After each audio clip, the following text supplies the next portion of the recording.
I'm Joe Lample.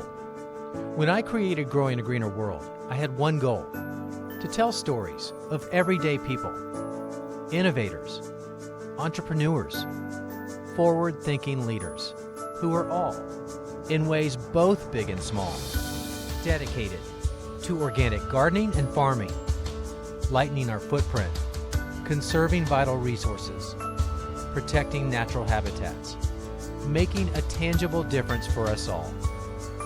They're real, they're passionate, they're all around us.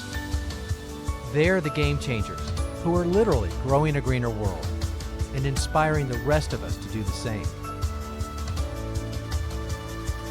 Growing a Greener World, it's more than a movement, it's our mission.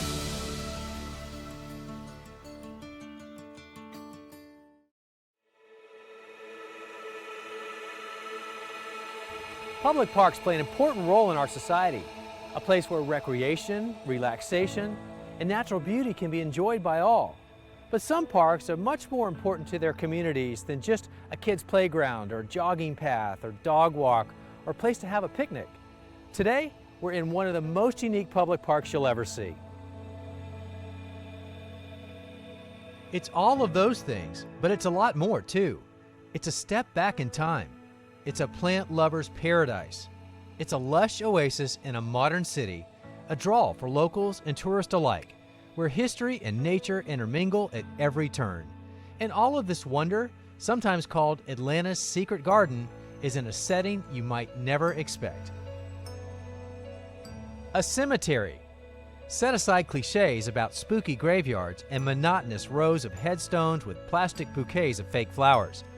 Oakland Cemetery is listed on the National Register of Historic Places, the 48-acre final resting place for over 70,000 people, including notable Atlantans like Gone with the Wind author Margaret Mitchell, who mentioned Oakland by name in the pages of her novel, and golfing legend Bobby Jones.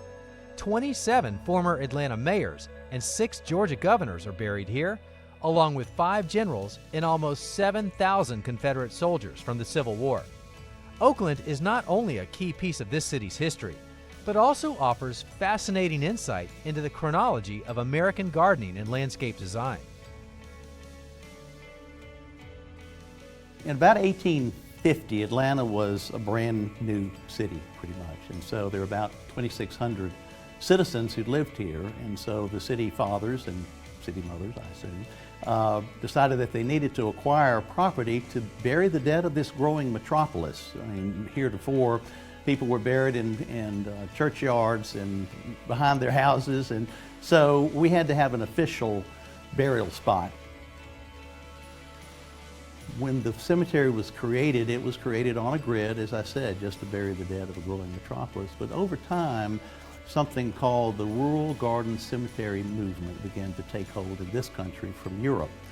Churchyards were filling up. It became unsanitary in the middle of town to have cemeteries. And so under Queen Victoria, the ideal of a pastoral garden cemetery arose, and large tracts of land were secured to create these garden-like spots where people would want to come back and tend to the graves of their ancestors and, oh, by the way, walk their dog, stroll their child, picnic, do all the things that you do in a public park. And so Oakland became really a unique, very southern reflection of the rural garden cemetery movement. And it is reflective of not only our history, but that wonderful ideal that the Victorians had. I think they got it right when they took the notion of a scary graveyard out of the equation and created cemeteries, a Greek word for sleeping place, a more hopeful place, a place where you can come and tend to the graves, as I said, tend to the graves of your ancestors, but also celebrate life and what's to come. This new rural garden cemetery aesthetic featured series of terraced walls with walkways and parterres clearly delineating the grounds into neat and orderly raised beds that encouraged gardening. Oakland and other cemeteries around the country became the first American parks where families would come spend an entire afternoon, and they would often treat their familial burial plots the way we might think of community gardens. The cemetery became a place to plant treasured family specimens, flowers and shrubs from a loved one's neighborhood, even exotic showpieces from far away. The gardens would be tended to often and added onto over time with an incredible variety of colors and textures, all packed tightly together. And they eventually became elaborate landscapes in miniature.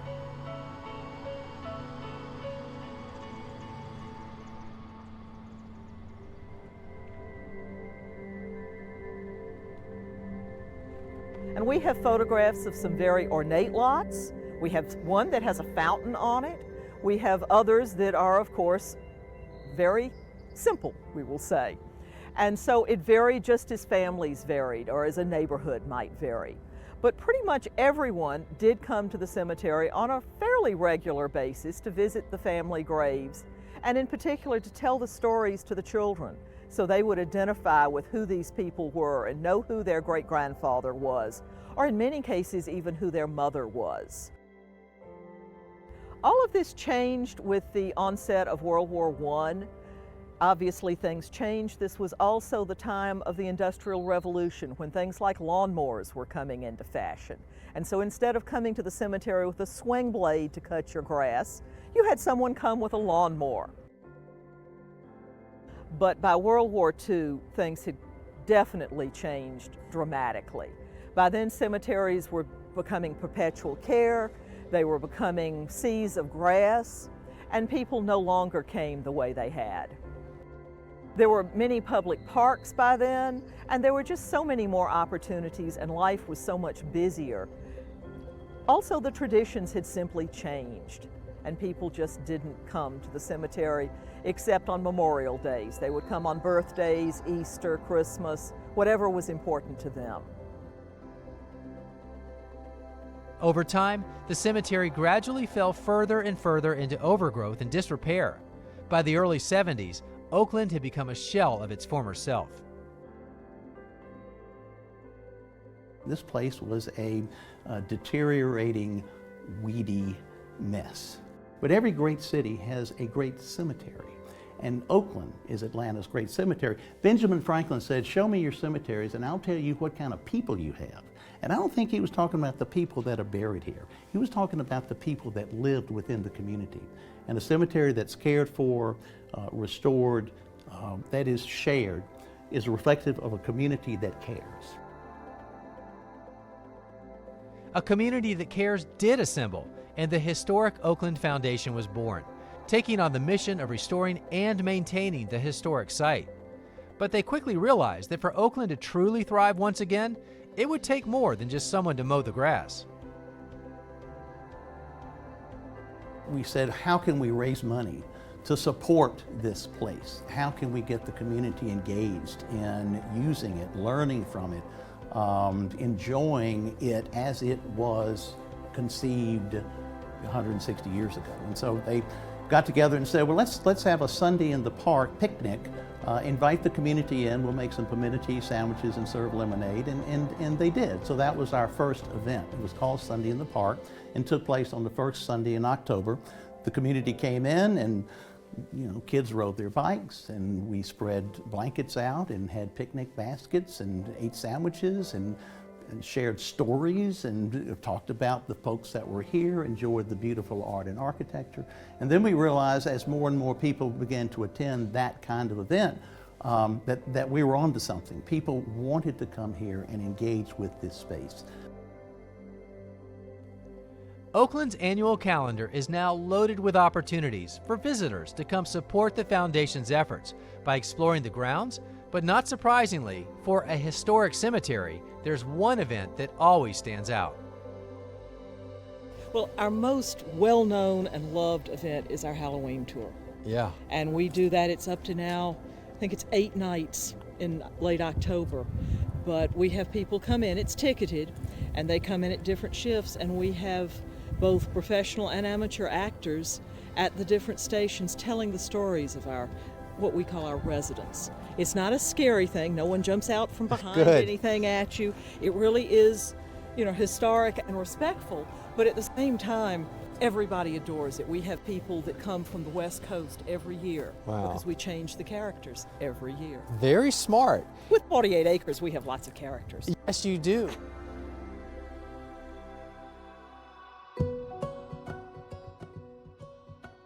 But it's not just Halloween.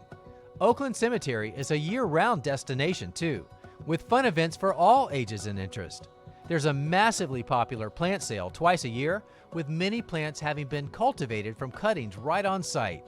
Historic educational tours, family scavenger hunts, photography workshops, food, samplings, and beer tastings, a 5K road race called Run Like Hell, even the all-day live music festival, Tunes from the Tombs. If you think about what this space was designed for, again, going back to the Victorian ideal of using cemeteries as public spaces to gather and enjoy each other's company, there was music. As one TV station said, this is disrespectful, you're dancing on graves. Well, we're not dancing on graves, and we're not disrespectful. And to give you an example of how accepting the community was for an event such as this, a TV station did come out and they said just that to me. They said, this is disrespectful. And by the way, we're going to talk to Maynard Jackson's widow, Valerie. Mr. Jackson was the mayor of Atlanta here. We have 27 mayors. He is one of our residents. His widow, Valerie, is on our board. And so he was going to interview her about this shameful activity of having music here, dancing on Maynard's grave. So on the TV, Valerie was interviewed, and Valerie said, this is great. Maynard loved to party.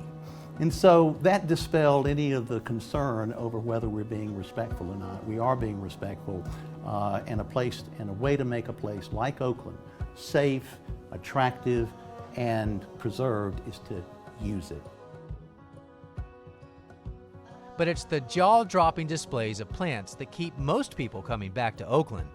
Sarah Henderson is the director of gardens.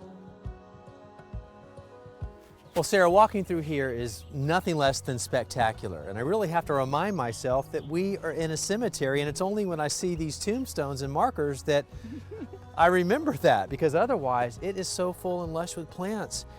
When this garden, see, there I go. When this cemetery was, I know, but when this cemetery was established, was the intent to have this many plants in here then? Or, I mean, how did we get to this point with such a lush, diverse plant palette? Well, you said when it was established, and yes, there probably would have been an idea that this was going to happen. Okay. Because that was part of the rural garden cemetery aesthetic. But over time, styles changed, and we went to mown grass, and that was all there was. But the ongoing restoration efforts have helped transform Oakland back into the Victorian-style showcase it started out as. When we restore an area, there is a budget for landscaping. It does not include enough to do this sort of thing. Never does. No, I mean, that's just gardening.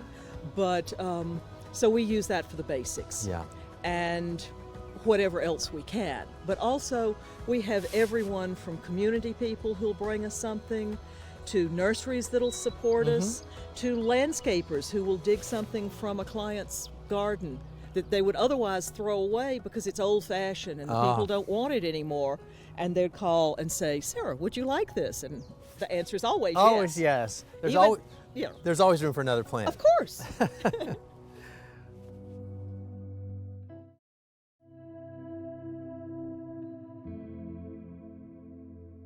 And it takes a team of hard-working staff as well as dedicated volunteers to not only revive, but then maintain the 40-acre landscape. Our own Erica Glazner caught up with one of the veteran gardeners who make Oakland come alive every day.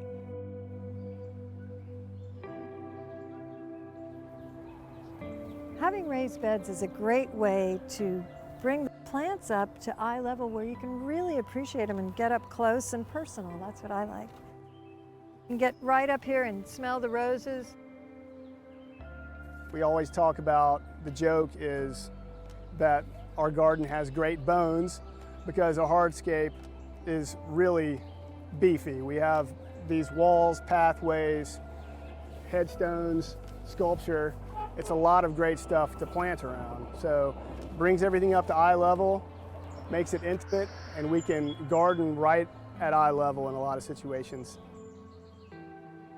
These walls were initially installed for practical reasons to stop erosion in other parts of the cemetery.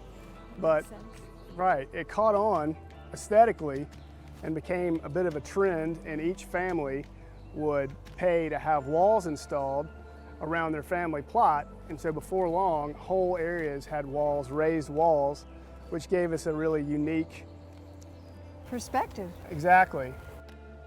Beautiful mature trees, the shrubs layer, the ground cover layer. It really, all the components of a good design. The landscape is really, I say, the icing on the cake. I mean, you want to see and read the tombstones, you want to see the art and architecture, but the reason people, I think, come and really enjoy it is the beauty, the gardens, the trees.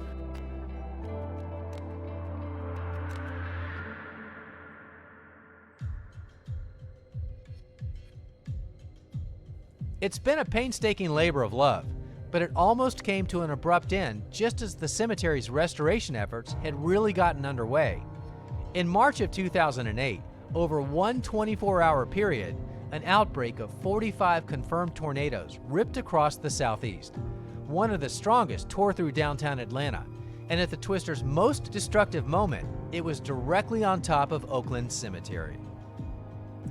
It was just devastation.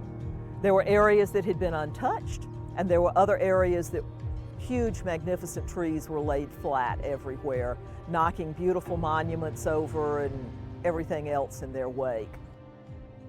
Here we lost 95 plus mature trees in 45 seconds, and we had to take another 10 down over the course of the year. So we had a lot to do before we could get back to the gardening. But by that time, we were already committed to what we were going to do, and we had a little team and a driving force, and so it just sort of almost encouraged us more than anything. I think it was a mixed blessing in a way. And by the time everything was cleared and the grounds were beginning to recover, I was amazed at how many nurseries and nurserymen, this other nursery association, and many of the individual nurseries donated wonderful trees to us. Surprisingly, about 98% of them survived. I think those trees knew we needed them. This is one of them.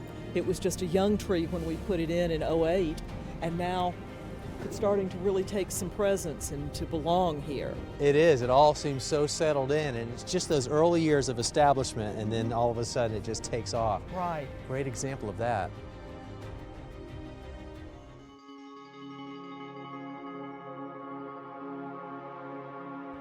We love our trees. The bigger, the taller, the older, the more majestic they are to us, but also the more susceptible they are to damage from dangerous storms like what Oakland experienced. And all the more reason that we need to give those trees a periodic checkup every now and then, whether it's a favorite backyard climbing tree or a towering tree with a storied past. In the botanical world, the largest living specimen of any tree variety is given the designation champion tree. And the champion white oak of Salem, New Jersey can be found, coincidentally, in a graveyard.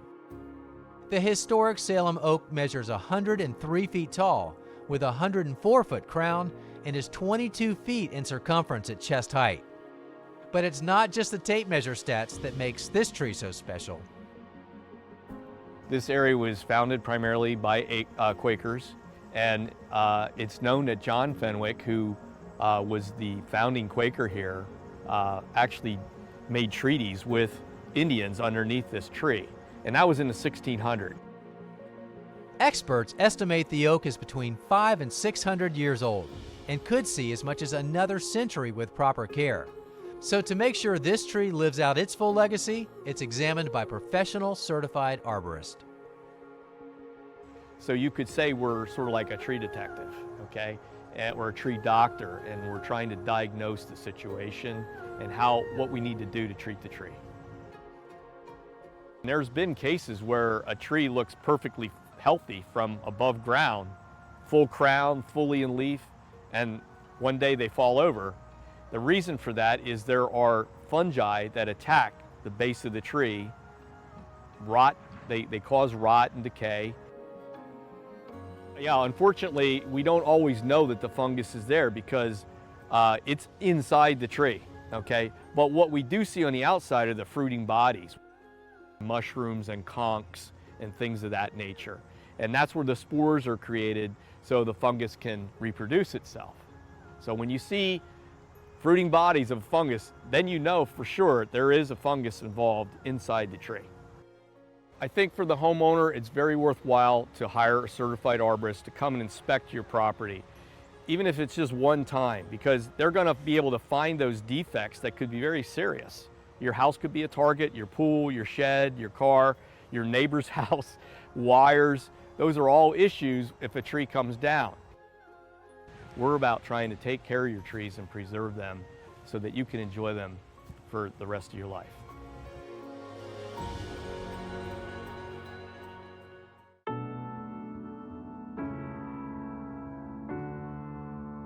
Preserving a beautiful piece of history for the next generation. It's happening in New Jersey with the Salem White Oak, and it continues in Atlanta at Oakland Cemetery. There's no replacing anything out here. All the things that are here are really local and national treasures from an art and architectural standpoint to the standpoint of the grave sites and the people that are there, and who they were and what history they reflect. I mean, these are the people who paved the paths upon which we walk today. What a lot of people don't realize is we are an active cemetery. We are a historic site with wonderful art, architecture, history, but we're also a City of Atlanta park. And so we are open to the residents, and we want them to come and enjoy and let their children run and pick a flower and have a wonderful time while they're here. I hear from people every day that say they've lived in Atlanta for 20 years and have never been here, all the time. And it is kind of amazing that people don't get in here, and when they do, they come every day. It's a really addictive place. But again, we have 70,000 people here. They all have stories. They're all important to us. There's one story of a little boy.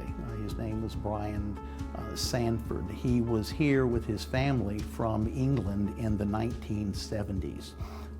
His father worked for the Coca-Cola company. Brian fell from a window and died. And the sexton at the time found him a gravesite near the trains because he loved trains. After a few years, the family's stint with Coke was up and they were getting ready to move back to England.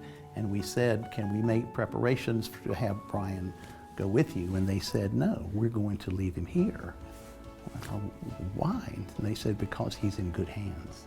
So we like to feel that what we do here in the way of preserving and restoring and engaging folks with the history that exists here, that we are, our 70,000 residents are in good hands, including Brian. Well, I hope that as of today, you were as pleasantly surprised as I was the first time I came to visit Oakland Cemetery. And perhaps part of the allure is all the mystery within the walls that surrounds this place.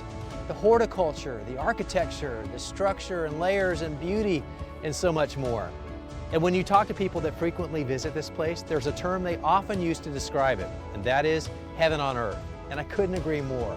And if you'd like to learn more or watch this episode again, you can do that on our website under the show notes for this episode. And the website address, it's the same as our show name. It's growingagreenerworld.com. Thanks for joining us, everybody. I'm Joe Lample, and we'll see you back here next time for more Growing a Greener World.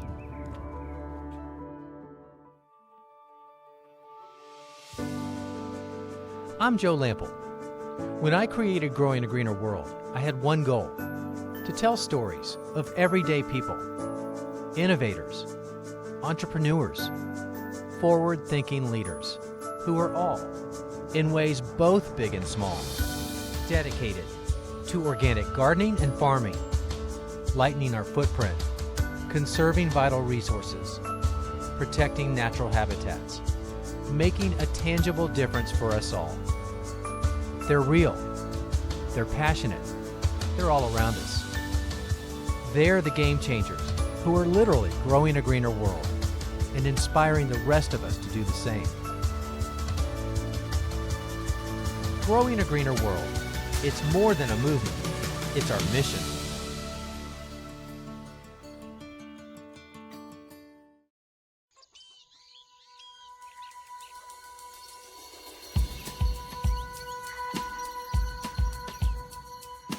Any gardener will tell you, the hardest part and the most work happens before you ever put that first plant in the ground. Getting ready for a new gardening season is exhausting, and there is no shortage of work. And I'm often asked, what do I do around here at the garden farm to get ready? What are those tried and true techniques for a productive, healthy garden and a bountiful harvest? So that's what we'll talk about today, some of my favorite ways to make that happen. And this year, I'm also raising the degree of difficulty, a lot, because this is the year that I'm also trying to grow something new, a love of gardening with my youngest daughter.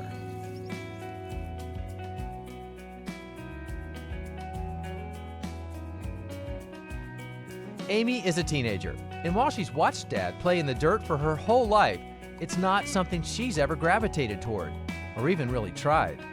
So I came to her with a proposition. She loves the idea of making money of her own. So what if we started a business selling plants? For her, it's the opportunity to earn her own income. I figured it's the perfect way to expose her to gardening firsthand, and maybe even teach a few valuable real-world lessons along the way. Most important, it guaranteed some one-on-one father-daughter time over the next few months. Our first order of business, literally, was for us to decide what our business was going to sell.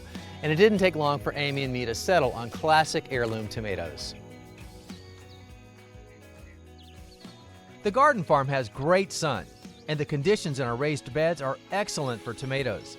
But some of those harder to find varieties, tomatoes in unique colors or shapes, tomatoes with really specific flavor profiles, tomatoes with some history behind them, tomato plants that gardeners around here simply can't get at the big box store or even at the local nursery. If we can specialize in that niche, we've got a better chance of attracting a larger clientele.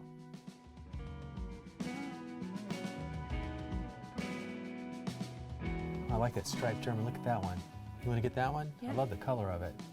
So here we are scouring the internet for all our different tomato varieties that we're going to offer to our customers, and we want to have a great selection. A lot of the classic heirloom varieties, some of those great big slicers, maybe some unusual ones that people haven't even grown before, and of course some of those salad tomatoes like the yellow pear, and of course everybody's favorite sun gold.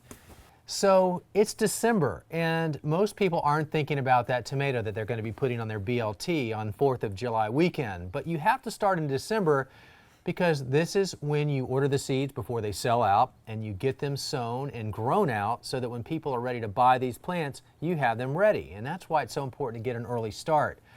But because we're growing so many, we also have to order a commercial seed starting mix that comes in large quantities, because you just can't get that at your garden center or box store.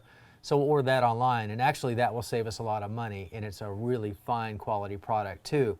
And just to mix it up, we're going to try some peppers and beets and eggplant and some salad greens. So that will give a lot of variety. And then one of the other things we want to do is provide some perennial flowers so that we can promote the attraction of the pollinators and the wildlife, not only to the garden farm, but to the gardens of all of our customers as well.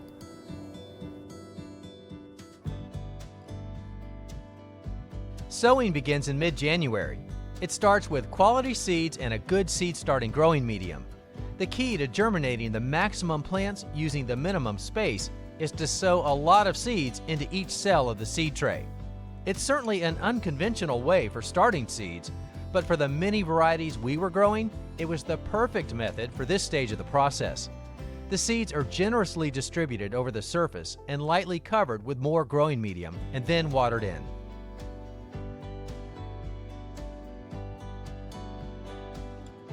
Okay, 4 seed trays sown, about 80 left to go. But now all I need to do, at this stage at least, is to cover them up until the seeds germinate. And for tomatoes, that takes about 3 or 4 days. But the covering helps hold the moisture in, and that helps the seeds germinate. Now this is my mudroom right outside my office and on the way to the garden. But really, any protected environment will do, whether that's a garden shed or a greenhouse. You just want a warmer environment. Seeds like tomatoes like a warm soil temperature around 75 degrees, so it helps to have a protected environment like that. I also have a heat mat under here that helps get those temperatures up. Now once the seeds germinate, the covers come off. The other important thing about this whole process for the next 6 weeks or so is proper lighting. Most people use fluorescent shop lights. I've used those for years. This time I'm trying LED lights. They are deceptively powerful, which is a good thing, plus they're very efficient. So time will tell, but I'm anxious to see how well these do.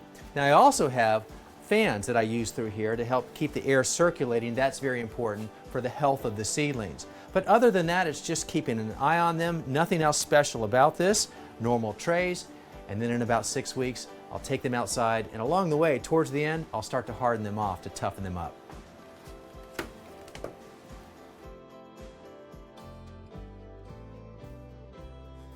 After about 4 weeks under the grow lights, our seeds had germinated, sprouted, and become actual seedlings. And that's the signal that it's time to bump them up. Transplant each of them from their tiny seed starting cells to their larger 3.5-inch pots that they'll be in all the way through to when we sell them. These are the containers our customers will take home to their gardens when they're ready to plant their vegetable gardens in the spring. The process can be a tedious one. There are hundreds and hundreds of seedlings. Each one has to be very gently separated from the others in its tray, pulled out individually, and plugged into new growing medium in its own new container, which it will have all to itself from here on out.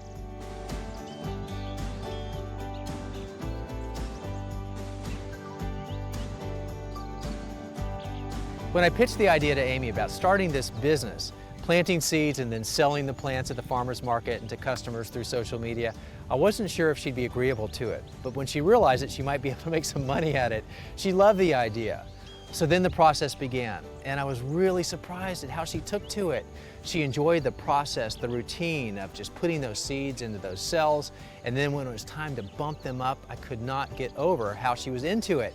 The first day she was 3 times faster than me, and the next day she wanted to know if we had any more seedlings that we could bump up. That's how into it she was. So I knew that the spark was lit, and she's taken off from there. And so now we are off and running, and I'm really excited about what I've seen so far, and I do hope that this sticks, but my gut tells me that it will.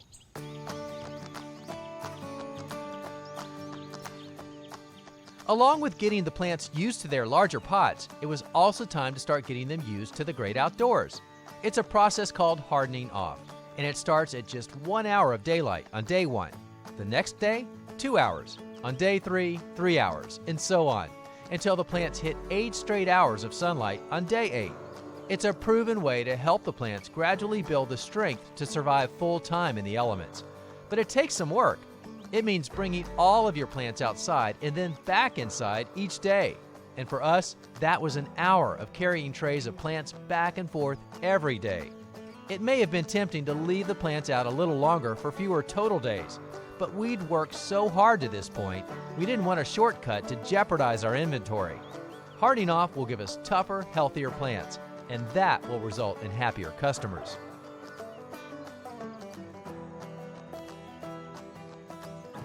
Now, even after you've hardened off your plants, you can't leave them outside unassisted indefinitely.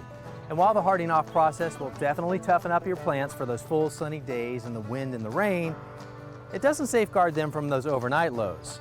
So as you're prepping your garden for spring, keep an eye on those overnight temperatures because they can become dangerously low for those tender young plants.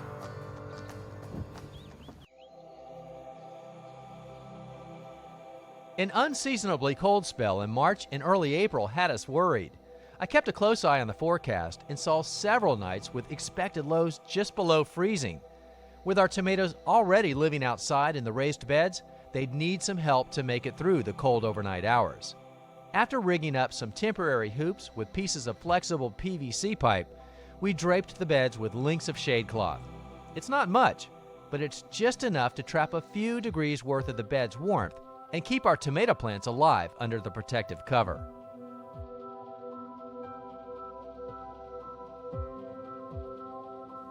So our target time for selling our plants is late April. That's after that last risk of frost has cleared this area and people start thinking about planting out their vegetable and their flower gardens. Now for many it could be as simple as setting up a card table at the end of the driveway and making a homemade sign and catching your neighbors as they pass by. Now for us it's going to be word of mouth, but we're doing a big push on social media to tease out all those great plants that we have. So hopefully people will leave some space in their garden for all the plants that we have to offer.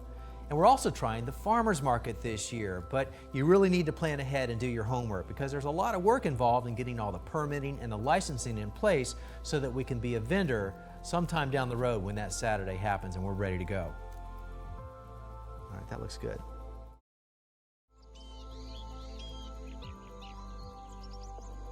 And as we get closer to market time, the plants are getting bigger by the day. Free time after school and work is now spent trimming the plants of spent foliage to encourage only the best growth and get them looking their best. So you remember when we stuck these little seedlings into these pots and there was just a couple leaves on them? Those are called the cotyledon leaves. Those are the seed leaves, and those are at the very bottoms of these plants. And well, obviously they've gotten a lot bigger now and all that new growth, but those tiny little leaves aren't needed anymore. They're the ugliest ones of all the new growth. That's not nice. Well, it's true. And we want everything to look good for our customers. So we're going to go through all these plants, and I'll help you. And we're going to take our clippers and just cut those leaves out.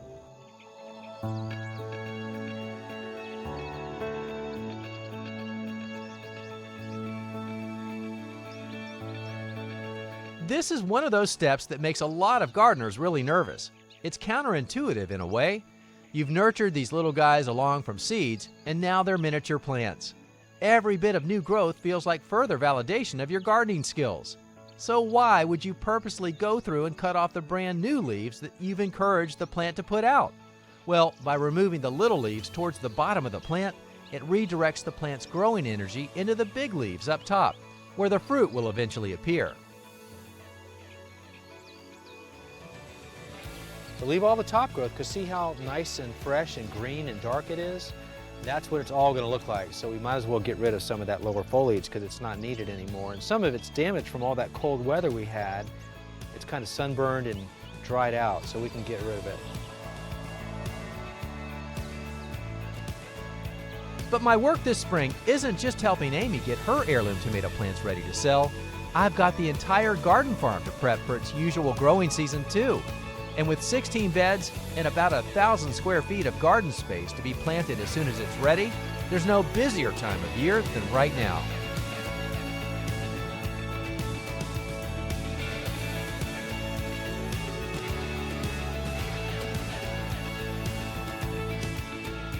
Before I ever put a single plant in the ground between seasons, the first thing I do is amend the soil. And all I do is add about 1 inch or 2 to the top of the existing soil. And I do that with my homemade compost or certified compost if I need to buy in bulk, or a composted product that I know, like, and trust, and that I've used for a couple of years with great results. And I know that I have healthy soil for a lot of reasons because of the great output I get from all of my crops and how healthy they are throughout the season. But I can also reach in here between seasons when I have access to the soil just to check it out. And I can get my hands in here. I usually can pull up a lot of worms, and that's a great indication of healthy soil. So let's take a look.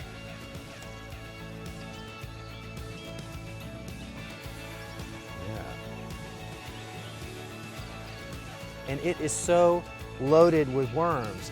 So that's a great sign of healthy soil. And when you make your soil healthier, your plants are healthier, and everything about your garden is better off. So the moral of the story is, make compost and use compost in your own garden.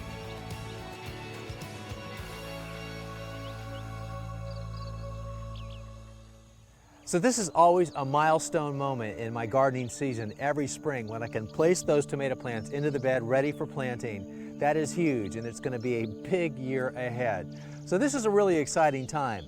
And this bed is going to house 4 of 32 varieties that I'm growing this year in the various beds. I'm dedicating these plants, or this bed, to Craig LaHoulier because these are actually plants that he named: Cherokee Purple, Cherokee Chocolate, Cherokee Green, and one that he bred, Lucky Cross. So Craig, here's to a great season.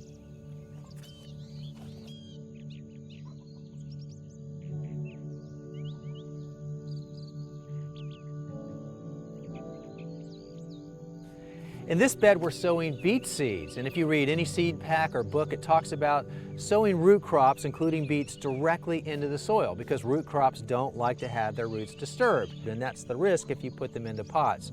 But I have to say, I've been experimenting with that lately, and so have a lot of you, is sowing those beet seeds directly into small containers, a few per container, allowing them to grow out and then thinning out to just one plant. And the beauty of that is, by the time it is ready to plant them outside, you've got one strong plant that you can place into the ground in even spacing for maximum efficiency and a healthy plant. And I'm using my planting board for that. What this allows me to do is space evenly. These notches are every 3 inches.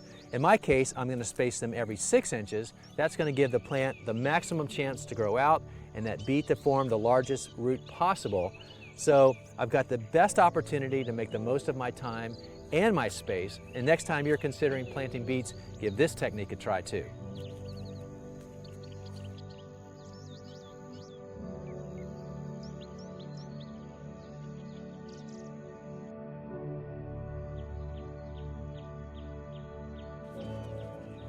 You know, waking up the garden farm also means never missing an opportunity to add more plants, not only inside the vegetable garden, but all around the garden farm landscape. And blueberries are a favorite of mine, and I currently have about 20 just planted around the perimeter of the fence line, but I also have them all throughout the landscape beds because they provide year-round interest. In the springtime, they have this beautiful light green foliage, followed by some white flowers that become the fruit. Of course, that's the obvious thing that you love about them in the summertime. But then in fall, they make such a great ornamental feature all throughout the landscape because of the fall color, reds and oranges and burgundies. It's just such a beautiful plant. So there's no reason not to plant them, and no matter what part of the country you live in, chances are you can successfully grow them too. You need 3 things: full sun, well-drained soil, and low pH, somewhere in the 4.0 to 5.0 range. Get those right, and you'll be in business with blueberries. One of my favorite things about blueberry plants is how long they'll keep going, often producing fruit for over 40 years. Keep in mind that they'll get anywhere from 18 inches to 15 feet tall, depending on the variety. And yes, there are many different varieties. In fact, to ensure good cross-pollination and a better yield of fruit, typically in the plant's second year, be sure to plant 2 or more different varieties in close proximity.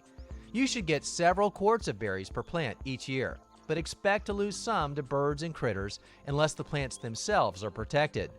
Apart from that, blueberry plants are pretty hands-off. You won't even have to prune them until after the 3rd year. So once you put it in the ground, the hardest part is over.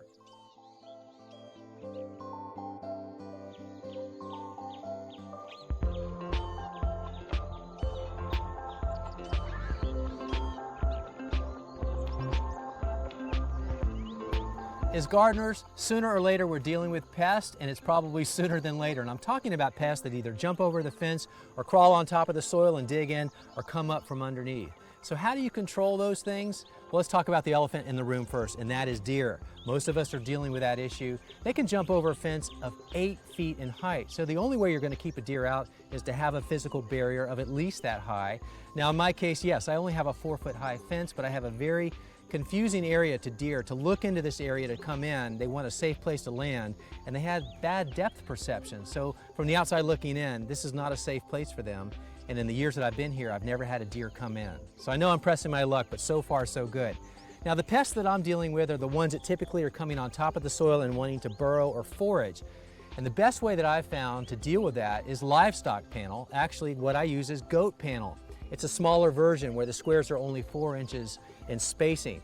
And I lay that either into the soil or on top with blocks to prop it up off the soil. But I can tell you, that's keeping out chickens and squirrels and chipmunks and even cats that want to use it as a litter box, because it's a physical barrier that deters them and inhibits their freedom of movement in the soil. And it's worked fantastic. Now the other primary pests that want to come into your garden are either going to come in from underneath or try to crawl up into it. Primarily that's going to be moles and voles and gophers. And the solution to that problem is the same, and it's hardware cloth. So what is hardware cloth? It's just stiff metal wire with squares spaced, in this case 1 inch apart, but if you wanted to go tighter on that, you could, like ½ an inch. And it works really well as a physical barrier. That's the key. Now imagine for a moment that this is your raised bed. What this actually is a compost sifter. But you get the point, this is the frame of your raised bed. And underneath that, you can roll out the hardware cloth and staple it to the bed, and that's your physical barrier. And if you wanted to go extra safe, you could run this out beyond the perimeter, 6 inches or 12 inches or so, and that creates an extra layer of deterrence. So as the gophers coming into your bed area and they start digging there, they encounter the wire, and hopefully that's enough of a deterrent. But between that and the actual physical barrier within the bed, that's going to work. So what we're trying to do is come up with effective and inexpensive solutions. So hardware cloth, livestock panel or goat panel, or a tall fence, those are all going to work. They're very effective, and they're not that expensive to implement as well.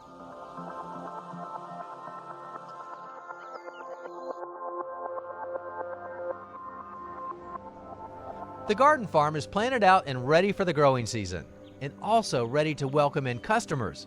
Amy and I have put out the word, and today's the first day of on-site sales for her new heirloom tomato business. Now, we have a couple of Arkansas travelers already, so I'm just going to come look down your list. Yep. I'd like to get a little lucky, Okay. and a lucky cross. Gotcha. Little Lucky's gonna be right. There's Lucky Swirl. Our first customer is Phil, a neighbor who's picking out plants to grow at his own farm, so he can sell the tomatoes he'll harvest to customers of his own local CSA co-op. I'm looking for Aunt Ruby's German Green, Okay. which is Carol Smith's favorite. Oh, it is? And I don't have enough of those. Oh, good. I don't have any of those. Well, I think we're in the department for Aunt Ruby's German Green. I think we're right in that Here. neighborhood. Yeah. Is that We it? are not going to take the one with the tag in it. Over the course of a few weekends, we had a decent flow of customers come through. Amy got pretty good about showing off her plants and talking to gardeners about what would grow well in their conditions and meet their unique needs. And she certainly liked a little bit of money coming in too. In fact, the hardest part of selling tomato plants to mostly friends and neighbors was sticking to our prices and not giving out too many friends and family discounts. But that said, bartering and being a good neighbor is a critical part of every small business too, and Amy experienced it firsthand. But selling plants in our backyard was one thing. Setting up a shop at the local farmers market was always part of the plan too. In all, over the course of just the first month of business, Amy sold over 200 plants that she grew herself from seed and totaled almost $1,000 in sales.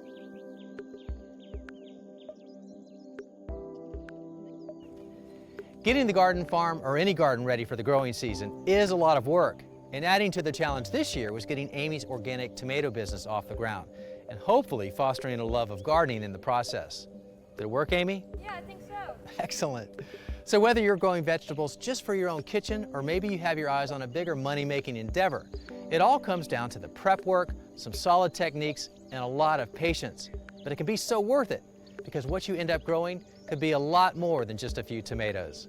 If you'd like to learn more about getting your garden ready or watch this episode again, well, you can do that on our website under the show notes for this episode. And the website address, that's the same as our show name. It's growingagreenerworld.com. Thanks for joining us, everybody. I'm Joe Lample, and we'll see you back here next time for more Growing a Greener World. All right, Amy, what can I do? Ah, you missed one. Good. I got something to do. Good job.